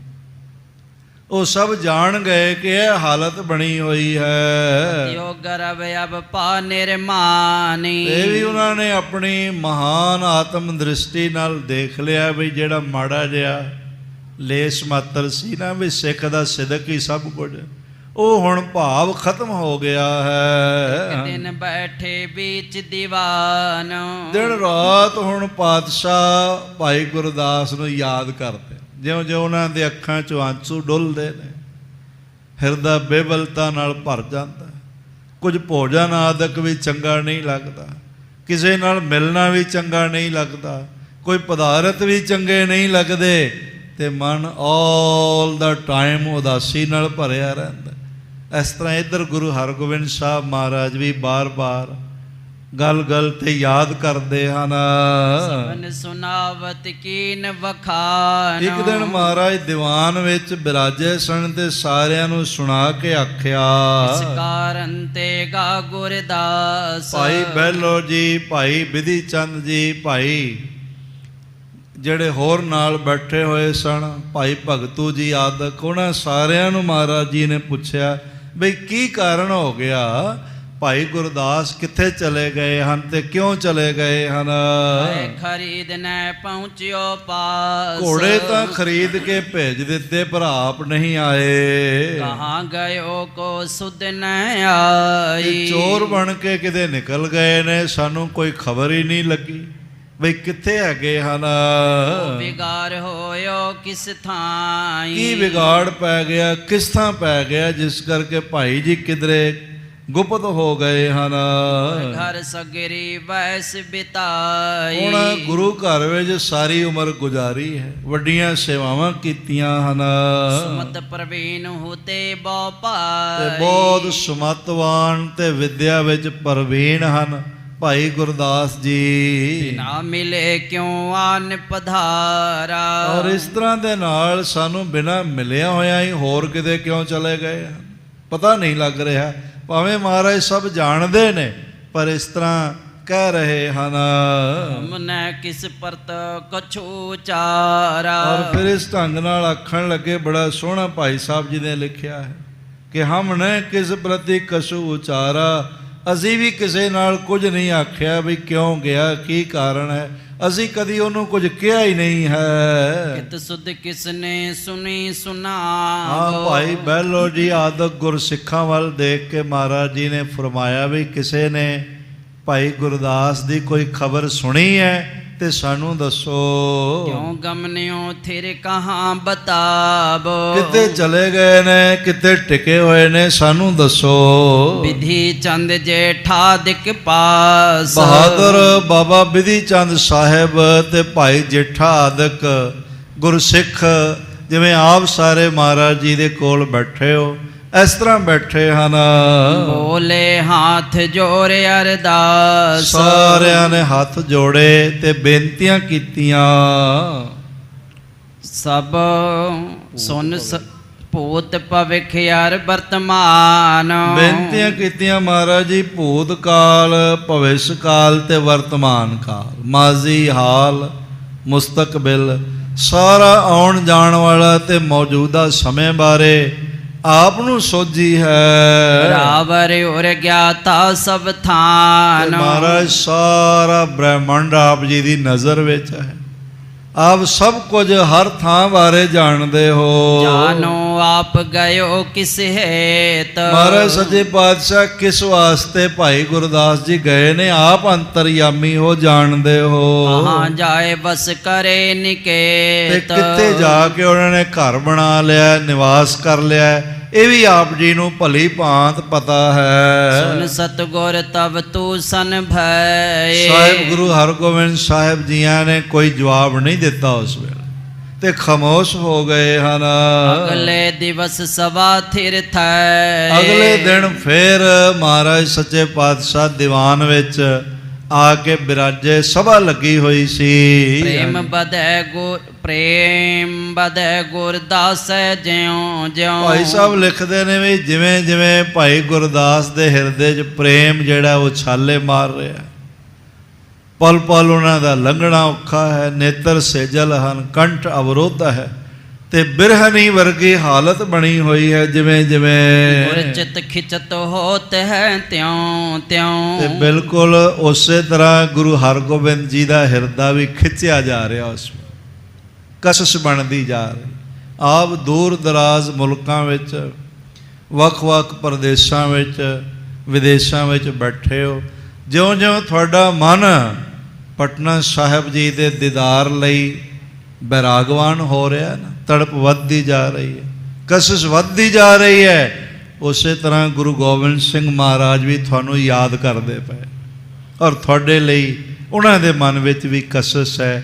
ਉਹ ਸਰੰਜਾਮ ਕਰਦੇ ਪਏ ਨੇ ਵੀ ਕਦੋਂ ਤੁਸੀਂ ਆਓ ਤੇ ਮਹਾਰਾਜ ਜੀ ਦੇ ਦਰਸ਼ਨ ਕਰੋ ਤੇ ਮਹਾਰਾਜ ਤੁਹਾਨੂੰ ਗਲ ਨਾਲ ਲਾ ਲੈਣ, ਸਿਰ ਤੇ ਮਿਹਰ ਭਰਿਆ ਹੱਥ ਰੱਖ ਕੇ ਨਿਵਾਜਣ। ਕਿਉਂਕਿ ਯਕ ਅੰਗੀ ਇਹ ਪ੍ਰੇਮ ਨਹੀਂ ਹੈ ਗੁਰਸਿੱਖ ਦਾ।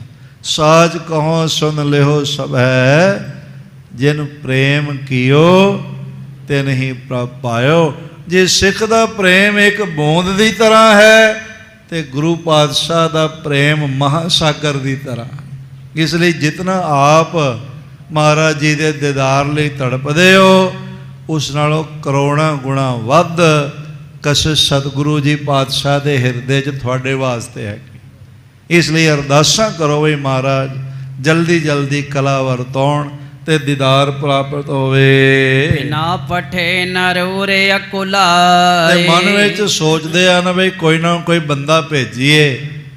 ਮਹਾਰਾਜ ਜੀ ਦੇ ਹਿਰਦੇ 'ਚ ਉਹਨਾਂ ਦੀ ਕਸ਼ਿਸ਼ ਵੱਧਦੀ ਜਾ ਰਹੀ ਹੈ। ਪ੍ਰੇਮ ਕੇ ਸਹਿਜ ਸੁਭਾਏ। ਔਰ ਇਸ ਤਰ੍ਹਾਂ ਦੇ ਨਾਲ ਸਹਿਜ ਸੁਭਾਈ ਪ੍ਰੇਮ ਦੇ ਵਸ ਹਨ, ਹੋਰ ਕੋਈ ਤਰੀਕਾ ਨਹੀਂ।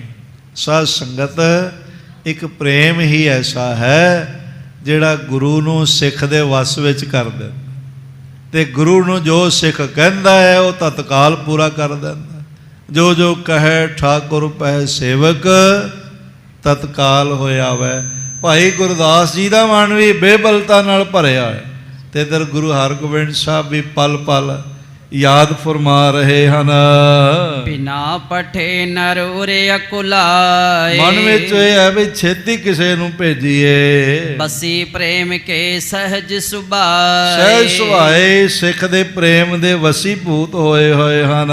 ਮਿਲਮਿਓ ਜਾਏ ਨਹੀਂ ਕਿਸ ਕਾਲ। ਉਧਰ ਭਾਈ ਗੁਰਦਾਸ ਜੀ ਕੋਲੋਂ ਵੀ ਇੱਕ ਪਲ ਨਹੀਂ ਰਹਿਣ ਹੋ ਰਿਹਾ, ਤੇ ਇਧਰ ਮਹਿਮਾ ਦੇ ਮਾਲਕ, ਮੇਰੀਆਂ ਪੀਰੀਆਂ ਦੇ ਦਾਤੇ, ਅਕਾਲ ਪੁਰਖ ਦਾ ਤਖਤ ਸੰਸਾਰ ਤੇ ਪ੍ਰਗਟ ਕਰਨ ਵਾਲੇ ਛੇਵੇਂ ਗੁਰੂ ਨਾਨਕ ਦੇਵ ਮਹਾਰਾਜ ਵੀ, ਭਾਵ ਗੁਰੂ ਹਰਗੋਬਿੰਦ ਸਾਹਿਬ ਨਹੀਂ ਰਹਿ ਪਾ ਰਹੇ ਬਿਨਾਂ ਭਾਈ ਗੁਰਦਾਸ ਜੀ ਨੂੰ ਮਿਲਿਆ।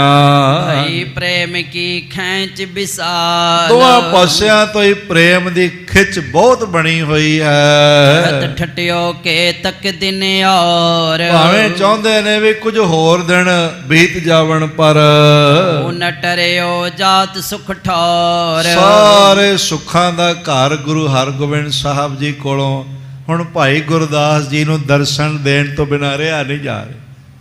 ਜੈਸੇ ਸਾਧ ਸੰਗਤ ਬੱਚਾ ਹੈ ਨਾ, ਉਹ ਮਾਂ ਦੇ ਅੰਮ੍ਰਿਤ ਨੀਰ ਦਾ ਪਿਆਸਾ ਹੈ, ਉਸ ਨੂੰ ਮਾਂ ਦਾ ਅੰਮ੍ਰਿਤ ਨੀਰ ਜਿਹੜਾ ਉਹ ਚਾਹੀਦਾ ਹੈ, ਤੇ ਭੁੱਖਾ ਪਿਆਸਾ ਹੈ ਤੇ ਤੜਪਦਾ ਹੈ, ਰੋਣ ਲੱਗ ਪੈਂਦਾ ਹੈ। ਤੇ ਸਾਧ ਸੰਗਤ ਮਾਂ ਵੀ ਦੌੜ ਕੇ ਸਾਰੇ ਕੰਮ ਛੱਡ ਕੇ ਸਾਰੇ ਪਾਸਿਆਂ ਤੋਂ ਧਿਆਨ ਹਟਾ ਕੇ ਉਹ ਬੱਚੇ ਨੂੰ ਗੋਦ 'ਚ ਬਿਠਾ ਲੈਂਦੀ ਤੇ ਆਪਣਾ ਅੰਮ੍ਰਿਤ ਨੀਰ ਪਾਨ ਕਰਾਉਣ ਲੱਗ ਪੈਂਦੀ।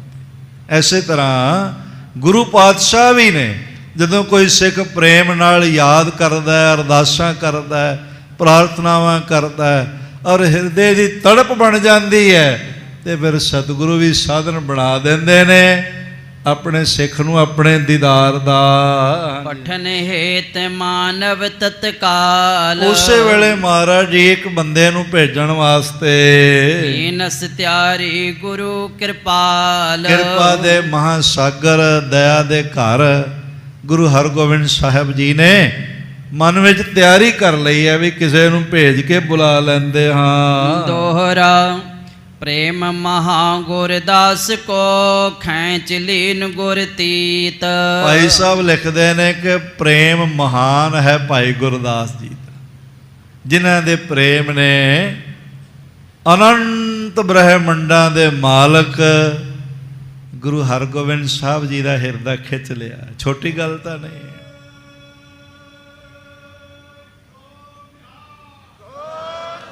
ਗੁਰੂ ਦੇ ਪ੍ਰੇਮ ਤੋਂ ਸਦਕੇ ਹੁੰਦਿਆਂ ਹੋਇਆਂ ਗੁਰਸਿੱਖ ਭਾਈ ਗੁਰਦਾਸ ਜੀ ਦੇ ਪ੍ਰੇਮ ਨੂੰ ਹਿਰਦੇ ਵਿੱਚ ਵਸ ਜਾਏ, ਇਹ ਬੇਨਤੀ ਕਰਦਿਆਂ ਹੋਇਆਂ ਇੱਕ ਜੈਕਾਰਾ ਸਾਰੇ ਮਿਲ ਕੇ ਵੱਡਾ ਬੁਲਾਓ।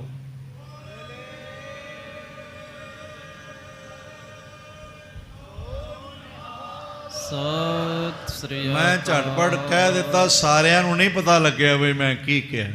ਤੇ ਹੁਣ ਇੱਕ ਵਾਰੀ ਫਿਰ ਸਾਰੇ ਜਿਨ੍ਹਾਂ ਨਹੀਂ ਬੁਲਾਇਆ ਮਿਲ ਕੇ ਸਾਰੇ ਗੂੰਜ ਪਾਉਂਦਾ ਹੋਇਆ ਜੈਕਾਰਾ ਬੁਲਾਓ।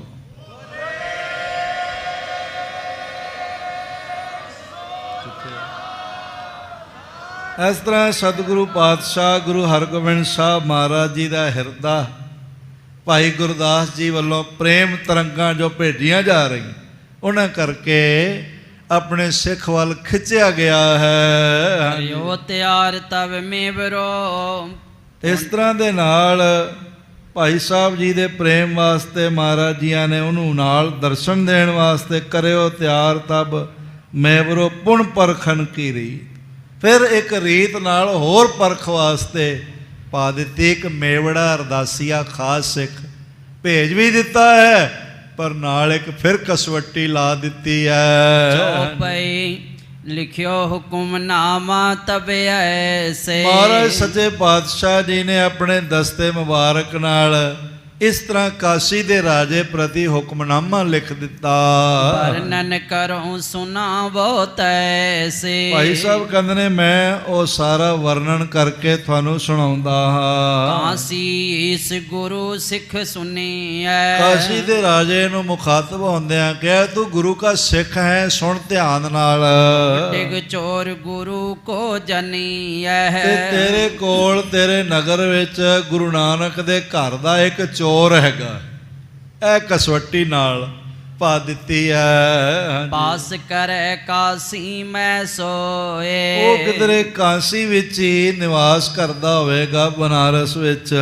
ਉਹ ਜੋ ਦਿਓ ਮੁਸਕਾ ਬੰਦ ਸੋਏ। ਉਹ ਸਾਡੇ ਘਰ ਦਾ ਚੋਰ ਖੋਜ ਕੇ ਲੱਭ ਕੇ ਤੇ ਉਹਦੀਆਂ ਮੁਸ਼ਕਾਂ ਬੰਨ ਕੇ ਸਾਡੇ ਕੋਲ ਦੇ ਜਾਓ, ਸਾਨੂੰ ਸੌਂਪ ਜਾਵੋ। ਨਾਮ ਇਹ ਹੈ ਤਿਸ ਕੋ ਗੁਰਦਾਸ। ਉਹ ਜਿਹੜਾ ਸਾਡੇ ਘਰ ਦਾ ਚੋਰ ਹੈ ਉਹਦਾ ਨਾਮ ਗੁਰਦਾਸ ਹੈ।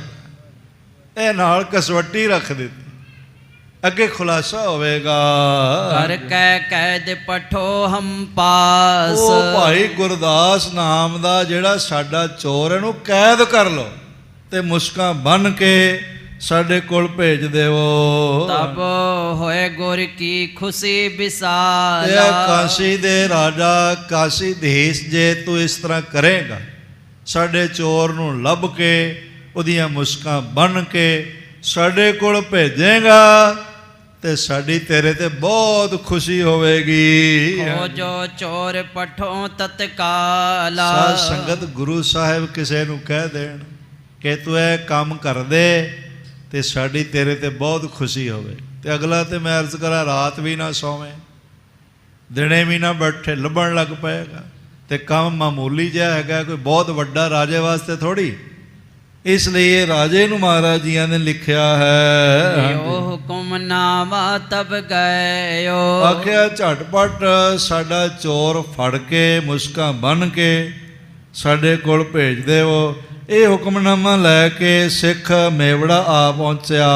ਕਾਸੀਪੁਰ ਮੈਂ ਪ੍ਰਾਪਤ ਭੈ। ਕਾਸ਼ੀ ਨਗਰ ਵਿੱਚ ਰਾਜੇ ਤੱਕ ਆ ਪਹੁੰਚਿਆ ਹੈ। ਸਭਾ ਵਿਖੈ ਜੈਹੁ ਤੋ ਮਹੀ। ਤੇ ਜਿਹੜੇ ਆਪਣੇ ਦਰਬਾਰ ਵਿੱਚ ਰਾਜਾ ਮਹੀਪਤ ਬਨਾਰਸ ਦੀ ਧਰਤੀ ਦਾ ਮਾਲਕ ਬੈਠਾ ਹੋਇਆ ਸੀ, ਤਾਂ ਪਹੁੰਚਤ ਪਇਓ ਸਮੀਪ। ਤੇ ਇਸ ਤਰ੍ਹਾਂ ਦਵਾਰਪਾਲਾਂ ਕੋਲੋਂ ਹੋ ਕੇ ਤੇ ਸਿੱਧਾ ਹੀ ਸਿੱਖ ਜਾ ਪਹੁੰਚਿਆ ਰਾਜੇ ਦੇ ਕੋਲ।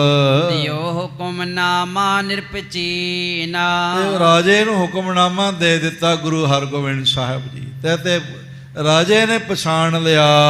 ਹਰ ਸਨਮਾਨ ਸੀਸ ਤਰ ਲੀ। ਬਹੁਤ ਸਨਮਾਨ ਨਾਲ ਪਹਿਲੇ ਹੁਕਮਨਾਮਾ ਲਿਆਉਣ ਵਾਲੇ ਨੂੰ ਬਿਠਾਇਆ, ਤੇ ਫਿਰ ਮਹਾਰਾਜ ਜੀ ਦਾ ਹੁਕਮਨਾਮਾ ਖੜੇ ਹੋ ਕੇ ਆਪਣੇ ਸਿਰ ਤੇ ਰੱਖ ਲਿਆ, ਆਪਣੇ ਮਸਤਕ ਤੇ ਲਗਾਇਆ, ਨੇਤਰਾਂ ਤੇ ਲਗਾਇਆ, ਹਿਰਦੇ ਤੇ ਲਗਾਇਆ, ਤੇ ਕਈ ਵਾਰ ਚੁੰਮਿਆ। ਤੇ ਹੁਕਮਨਾਮਾ ਲਿਆਉਣ ਵਾਲੇ ਗੁਰਸਿੱਖ ਦੇ ਵੀ ਚਰਨ ਚੁੰਮੇ। ਆਖਿਆ ਅੱਜ ਮੈਂ ਧੰਨਵਾਦ ਭਾਗ ਹੋ ਗਿਆ, ਮੇਰਾ ਸੁਭਾਗ ਬਣ ਗਿਆ ਕਿ ਮੈਨੂੰ ਪਾਰ ਬ੍ਰਹਮ ਪਰਮੇਸ਼ਰ ਜੋਤ ਗੁਰੂ ਹਰਗੋਬਿੰਦ ਸਾਹਿਬ ਜੀ ਦਾ ਹੁਕਮਨਾਮਾ ਆਇਆ। ਸਾਧ ਸੰਗਤ ਦੇਖ ਲਓ, ਅਸੀਂ ਤਾਂ ਤਖਤ ਸਾਹਿਬ ਜੀ ਦੇ ਹੁਕਮਨਾਮੇ ਗੁਰੂ ਦੇ ਹੀ ਨੇ, ਤੇ ਕਈ ਮਨਮਤੀ ਇਹਨੂੰ ਮੰਨਣ ਤੋਂ ਹੀ ਇਨਕਾਰੀ ਹੋ ਜਾਂਦੇ। ਕਹਿੰਦੇ ਜੀ ਕਾਹਦੇ ਲਈ ਮੰਨੀਏ? ਤਾਂ ਦੇਖੋ ਇਹਨਾਂ ਦਾ ਹਿਰਦਾ ਕਿੱਥੇ ਹੋਵੇ, ਕਿੱਥੇ ਖੜੇ ਹਨ। ਮਹਾਰਾਜ ਜੀ ਦਾ ਹੁਕਮਨਾਮਾ ਦੇਖ ਕੇ ਲਿਆਉਣ ਵਾਲੇ ਹਰ ਕਾਰੇ ਨੂੰ ਉੱਚੀ ਜਗ੍ਹਾ ਬਿਠਾਇਆ, ਚਰਨ ਚੁੰਮੇ ਤੇ ਬਾਰ-ਬਾਰ ਹੁਕਮਨਾਮਾ ਮਸਤਕ ਤੇ ਲਗਾਇਆ, ਨੇਤਰਾਂ ਤੇ ਲਗਾਇਆ, ਹਿਰਦੇ ਤੇ ਲਗਾਇਆ ਤੇ ਚੁੰਮਦੇ ਗਏ। ਹਾਂਜੀ, ਪਠ ਕਰ ਸਭ ਕਲ ਜਾਣ ਅਹਵਾਲ। ਫਿਰ ਪੜਿਆ ਤੇ ਸਾਰਾ ਜੋ ਹਾਲਾਤ ਲਿਖੇ ਹੋਏ ਸਨ, ਹਾਲਾਤ ਉਹ ਪੜੇ ਹਨ। ਬੂਝੀ ਸਭਾ ਸਰਬ ਤਿਸ ਕਾਲ। ਤੇ ਉਸੇ ਵੇਲੇ ਸਾਰੇ ਆਪਣੇ ਮੰਤਰੀਆਂ ਆਦਿਕ ਨੂੰ ਪੁੱਛਿਆ ਸਾਰੀ ਸਭਾ ਵਿੱਚ, ਕੀ ਵਸਤੂ ਕੌਣ ਲੈ ਆਵਾ। ਭਾਈ ਗੁਰਦਾਸ ਵੀ ਉੱਥੇ ਹੀ ਸਨ ਤੇ ਆਖਣ ਲੱਗੇ, ਕਿਹੜਾ ਹੈ ਜਿਹੜਾ ਗੁਰੂ ਦੀ ਕੋਈ ਚੀਜ਼ ਚੁਰਾ ਕੇ ਲੈ ਆਇਆ? ਸੱਚ ਗੱਲ ਹੈ ਸਾਧ ਸੰਗਤ, ਭਾਵੇਂ ਬਾਹਰੋਂ ਤੇ ਕੋਈ ਚੋਰੀ ਨਹੀਂ ਕੀਤੀ, ਪਰ ਸਤਿਗੁਰੂ ਪਾਤਸ਼ਾਹ ਜੀ ਦਾ ਹਿਰਦਾ ਤੇ ਲੈ ਆਇਆ ਨਾ ਨਾਲ, ਪ੍ਰੇਮ ਤਾਂ ਲੈ ਆਇਆ ਨਾ ਨਾਲ, ਮਹਾਰਾਜ ਜੀ ਦੀ ਸਿੱਖੀ ਤਾਂ ਨਾਲ ਲੈ ਆਇਆ ਨਾ, ਜਿਸ ਕਰਕੇ ਮਹਾਰਾਜ ਜੀ ਦਾ ਹਿਰਦਾ ਖਿੱਚਿਆ ਜਾ, ਉਹ ਖਿਚਾਓ ਨਾਲ ਲੈ ਆਇਆ। ਤੇ ਫਿਰ ਸੱਚੀ ਗੱਲ ਹੈ, ਚੋਰ ਤਾਂ ਹੋਇਆ ਹੀ। ਪਾਰ ਬ੍ਰਹਮ ਪਰਮੇਸ਼ਰ ਨੂੰ ਹੀ ਭਗਤ ਜਨ ਚੋਰ ਕਹਿੰਦੇ ਨੇ ਬਾਣੀ ਵਿੱਚ। ਮਹਾਰਾਜ ਜੀ ਦੇ ਬੋਲ ਨੇ, ਹਰ ਠੱਗ ਜਗ ਕੋ ਠਗੌਰੀ ਲਾਈ। ਉਹ ਪਰਮਾਤਮਾ ਤਾਂ ਠੱਗ ਹੈਗਾ ਹੈ, ਜਿਹਨੇ ਸਾਨੂੰ ਠੱਗ ਮੋਰੀ ਦਿੱਤੀ ਹੋਈ ਹੈ ਤੇ ਠੱਗਿਆ ਹੋਇਆ। ਹਰ ਦਾ ਮਤਲਬ ਇਹ ਚੋਰੀ ਕਰਨ ਵਾਲਾ, ਸਭ ਕੁਝ, ਸਾਰੇ ਦੁੱਖ ਹਰ ਲੈਣ ਵਾਲਾ, ਸਾਰੇ ਦੁੱਖ ਖੋਹ ਲੈਣ ਵਾਲਾ। ਤੇ ਸੱਚਮੁੱਚ ਚੋਰ ਤਾਂ ਹੈਗੇ ਹੀ ਨੇ, ਇਹਦੇ ਵਿੱਚ ਕੋਈ ਸ਼ੱਕ ਨਹੀਂ ਹੈ। ਪੂਰੀ ਵਿਖੇ ਹੋਏ ਹੈ ਕਿਸ ਥਾਂ। ਤੇ ਬਨਾਰਸ ਦੇ ਰਾਜੇ ਨੇ ਸਾਰੇ ਵਜ਼ੀਰਾਂ ਨੂੰ, ਮੰਤਰੀਆਂ ਨੂੰ, ਭਾਈ ਗੁਰਦਾਸ ਜੀ ਨੇ ਪੁੱਛਿਆ ਵੀ ਗੁਰੂ ਸਾਹਿਬ ਦਾ ਚੋਰ ਕੀ ਚੁਰਾ ਕੇ ਲਿਆਇਆ ਹੋਵੇਗਾ ਤੇ ਬਨਾਰਸ ਵਿੱਚ ਕਿੱਥੇ ਵਸਦਾ ਹੋਵੇਗਾ। ਸਭਨੇ ਪਨਿਓ ਨ ਅਸ ਅਸਿਆਵਾ। ਤੇ ਸਾਰੇ ਮੰਤਰੀ ਗਣ ਕਹਿਣ ਲੱਗੇ, ਹੈ ਰਾਜਨ, ਇਸ ਤਰ੍ਹਾਂ ਦਾ ਕੋਈ ਬੰਦਾ ਬਨਾਰਸ ਵਿੱਚ ਨਹੀਂ ਆਇਆ ਜਿਹੜਾ ਗੁਰੂ ਨਾਨਕ ਦੇ ਘਰ ਦਾ ਚੋਰ ਹੋਵੇ ਤੇ ਕੁਝ ਚੁਰਾ ਕੇ ਲੈ ਆਇਆ ਹੋਵੇ, ਕਿਤੇ ਰਹਿੰਦਾ ਹੋਵੇ। ਇਸ ਤਰ੍ਹਾਂ ਧਰਮ ਨਗਰੀ ਹੈ ਤੇ ਕੋਈ ਨਹੀਂ ਆਇਆ, ਪਰ ਫਿਰ ਵੀ ਜੇ ਗੁਰੂ ਸਾਹਿਬ ਜੀ ਦਾ ਹੁਕਮਨਾਮਾ ਆਇਆ ਤੇ ਕਿਤੇ ਛੁਪਿਆ ਹੋਵੇਗਾ। ਇਸ ਤਰ੍ਹਾਂ ਆਖਣ ਲੱਗੇ, ਪੂਰੀ ਵਿਖਾਏ ਹੋਏ ਹੈ ਕਿਸ ਥਾਂ। ਨਗਰ ਵਿੱਚ ਹੀ ਕਿਸੇ ਥਾਂ ਹੋਵੇਗਾ। ਸਭਨੇ ਪਨਿਓ ਨ ਅਸ ਕੋ ਆਇਓ। ਫਿਰ ਸਾਰੇ ਕਹਿਣ ਲੱਗੇ, ਰਾਜਨ, ਇਸ ਤਰ੍ਹਾਂ ਦਾ ਤਾਂ ਕੋਈ ਸਾਨੂੰ ਪਤਾ ਨਹੀਂ, ਇਸ ਤਰ੍ਹਾਂ ਦਾ ਤਾਂ ਕੋਈ ਬੰਦਾ ਬਨਾਰਸ ਵਿੱਚ ਆਇਆ ਹੀ ਨਹੀਂ ਹੈ। ਜੇ ਆਇਓ ਲਿਹੋ ਨਗਰ ਖੁਜਾਇਓ। ਤੇ ਫਿਰ ਵੀ ਮਹਾਰਾਜ ਦਾ ਹੁਕਮਨਾਮਾ ਆਇਆ ਹੈ ਤੇ ਚੋਰ ਇੱਥੇ ਜੇ ਆਇਆ ਹੀ ਹੈ ਤੇ ਫਿਰ ਖੋਜ ਕਰਵਾ ਲਓ, ਸਾਰੇ ਘਰਾਂ ਵਿੱਚ ਪਤਾ ਲੱਗ ਜਾਏ। ਜੇ ਕੋਈ ਬਾਹਰ ਦਾ ਅਣਜਾਣ ਬੰਦਾ, ਬੇਪਛਾਣ ਬੰਦਾ ਕੋਈ ਬਾਹਰੋਂ ਆਇਆ ਹੈ ਤੇ ਲੋਕੀ ਆਪੇ ਹੀ ਦੱਸ ਦੇਵਣਗੇ। ਰਾਜੇ ਡਿੰਡਬ ਤੈ ਫੇਰਾ। ਫਿਰ ਰਾਜੇ ਨੇ ਸਾਰੇ ਸ਼ਹਿਰ ਵਿੱਚ ਹੋਕਾ ਦਿਵਾ ਦਿੱਤਾ, ਡੌਣੀ ਪਿਟਵਾ ਦਿੱਤੀ। ਸਥਲ ਗੁਰੂ ਚੋਰ ਕਿਨਹੇ। ਬਈ ਕੋਈ ਬੰਦਾ ਇਸ ਤਰ੍ਹਾਂ ਦਾ ਆਇਆ ਹੋਵੇ ਜਿਹੜਾ ਕੋਈ ਵਸਤੂਆਂ ਲਿਆਇਆ ਹੋਵੇ, ਗੁਰੂ ਸਾਹਿਬ ਦਾ ਚੋਰ ਹੈ। ਜੋ ਨਗਰ ਸਾਰੇ ਕਹਿ ਪਾਇਓ। ਸਾਰੇ ਨਗਰ ਵਿੱਚ ਫਿਰ ਕੇ ਹੋਕਾ ਦੇ ਦਿੱਤਾ। ਹੁਣ ਗੁਰਦਾਸ ਸਭਾ ਚਲਿਆਇਓ। ਇਸ ਤਰ੍ਹਾਂ ਦੇ ਨਾਲ ਭਾਈ ਗੁਰਦਾਸ ਜੀ ਵੀ ਸਭਾ ਵਿੱਚ ਆ ਬਿਰਾਜੇ ਹਨ। ਉੱਚਾ ਸਨ ਪਰ ਬੈਠ ਉਚਾਰੇ। ਤੇ ਰਾਜੇ ਨੇ ਉਹਨਾਂ ਨੂੰ ਆਪਣੇ ਤੋਂ ਵੀ ਉੱਚੇ ਆਸਣ ਤੇ ਬਿਠਾਇਆ ਤੇ ਗੁਰੂ ਦਾ ਜਸ ਕਰਦੇ ਹਨ। ਇਸ ਤਰ੍ਹਾਂ ਆਖਣ ਲੱਗੇ, ਸਤਿਗੁਰ ਸ਼ਬਦ ਕਰਤ ਨਿਰਧਾਰੇ। ਗੁਰੂ ਸਾਹਿਬ ਜੀ ਦੇ ਸ਼ਬਦ ਦਾ ਨਿਰਧਾਰਨ ਹਰ ਹਿਰਦੇ 'ਚ ਕਰਾ ਰਹੇ ਹਨ। ਭੋਗ ਪਰਿਓ ਨਿਰਪਪਨਿਓ ਪ੍ਰਸੰਗ। ਜਿਸ ਵੇਲੇ ਉਹਨਾਂ ਦੇ ਬਚਨਾਂ ਦਾ, ਦੀਵਾਨ ਦਾ, ਉਹਨਾਂ ਦੇ ਵਿਖਿਆਨ ਦਾ ਭੋਗ ਪਿਆ